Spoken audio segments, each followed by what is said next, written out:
তো hello dear student, কেমন আছো? আই হোপ প্রত্যেকে শুধু ভালো না, ভীষণ ভালো আছো। স্ক্রিনের ওপর একটা প্রশ্ন দেখা যাচ্ছে, তাই না? প্রশ্নটা কি সেটা আমরা আগে মন দিয়ে পড়বো, বুঝবো, তারপর তার সলিউশন করতে যাবো। কি বলেছে দেখো, একটি সুষম বহুভুজের প্রতিটি অন্তঃকোণ 120 ডিগ্রি হলে বহুভুজের বাহুটির সংখ্যা কত? দেখো, সিম্পল কি জানি, অন্তঃকোণ ইকুয়াল টু কি, অন্তঃকোণ equal to 2 × n - 2/n into 90 degree. হ্যাঁ ঠিক।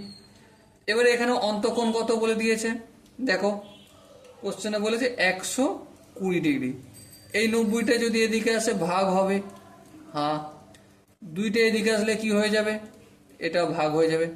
তাহলে কি পড়ে থাকবে, এই n-2/n, এই শূন্য এই শূন্য কেটে গেল, 9, 3 × 3 = 9, 3 × 4 = 12, 2 × 1 = 2, 2 × 2 = 4।